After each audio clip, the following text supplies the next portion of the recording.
Illinois' biggest win in 6 years and I missed it. Well, kind of. As the final minutes began to tick down at the State Farm Center, I wasn't anywhere near the action. Instead, I was pacing nervously throughout a bar, miles removed from the action, but it didn't matter. The energy both on the court and from the crowd were enough to convince me that I was covering it. The seconds wound down on Illinois' most impressive upset since Tyler Griffey sent in the layup that knocked off then number 1 Indiana back in 2013. But how did we get there? Every player who saw the floor tonight contributed in some way. It was the most complete performance of the Underwood tenure, all the way from Ayo to Andres to Adonis. It started with the tip.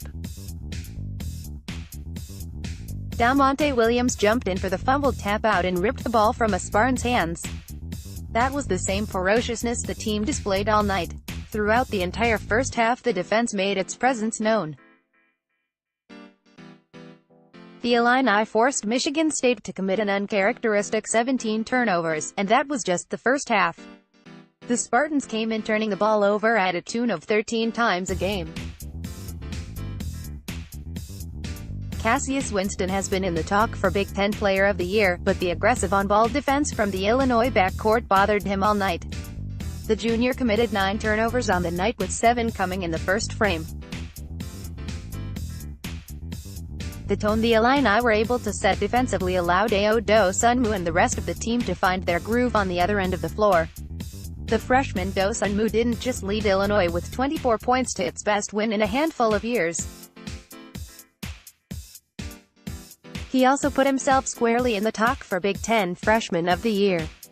About a week and a half ago, I ran this poll. Here's something fun. Which one is the Big Ten Freshman of the Year so far? Player A, 17 ppg, 5 rpg, 1.7 apg, 0.8 spg, 45% fg, 25 g. Player B, 15.3 ppg, 3.8 rpg, 3.1 apg, 1.5 spg, 44% fg, 33 e. Tristan Kissick, at Kissick 20, January 27, 2019. Some guessed correctly that two players were indeed Ayo Dosunmu and Romeo Langford, a future NBA lottery pick and favorite for this season's Big Ten Freshman of the Year award. The conference numbers between the two make it tough to choose one or the other, but interestingly enough, 60% of the voters chose Player B, or Ayo Dosunmu. Neither Dosunmu or Langford have done much to change those averages, but Dosunmu means just as much, if not more, to this Illinois team than Langford does to the Hoosiers. With game in the balance and the hopes of an upset dwindling, Dosunmu nailed a clutch 3 from the left wing to put the Illini up a possession, and just as Dan Dockich criticized his isolation jumper from the top of the key against Winston, Dosunmu put another three-pointer through the bottom of the net. Now up 6 with less than a minute to go, Illinois was in full command and the Spartans were sent back to East Lansing, their No. 9 ranking sure to plummet in the next AP poll. We've seen flashes of what this team can be before: the Gonzaga game, the Michigan game, the first half of brag and rights. The potential has always been there, but it wasn't until tonight that we saw the team really turn a corner. Not only did the Illini find a way to come back after losing a lead they maintained much of the game, but they dominated Michigan State over the course of the game. The backcourt played aggressive, but everyone played within themselves. The stage never looked like it was too big for anyone on Tuesday night. Trent Frazier connected on multiple attempts from behind the arc and also went a solid 6 of 8 from the line. Even though Andres Feliz barely reaches 6'2", he's shown that he can finish against almost any defender in the country. Michigan State's Nick Ward was no problem as he pulled down an offensive rebound and finished the layup despite a foul call. Give credit to the big guys in the front court as well. Ward and Xavier Tillman are not easy matchups, but Georgi Bezhanishvili has proven he's a more than capable Big Ten post player. A former 3-star recruit turned fan favorite, Bezhanishvili continued his streak of impressive outings with 16 points and 5 rebounds.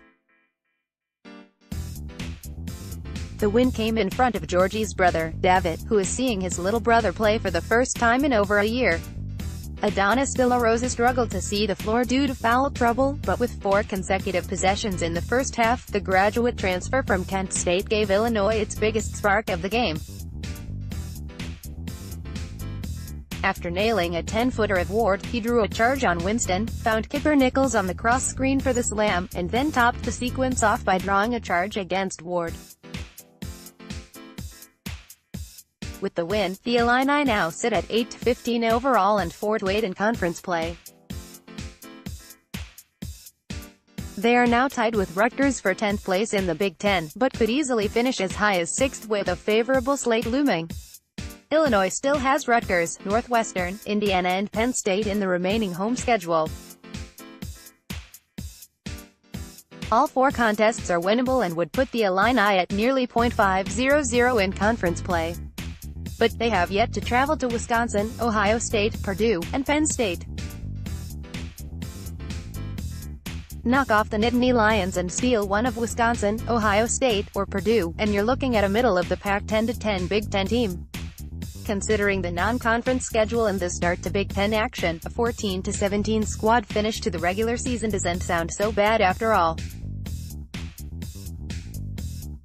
Illinois looked like it deserved to be playing basketball on a national network again for the first time in a long time, and while we might not have witnessed a season-saving win, we may have seen the culture change for this program. Also, come on, Dan Dakich. You know better. Storm, Illini Storm. For vintage-inspired, high-quality, and well-designed University of Illinois apparel, check out 4th and Kirby, and look for the TCR collection while you're at it.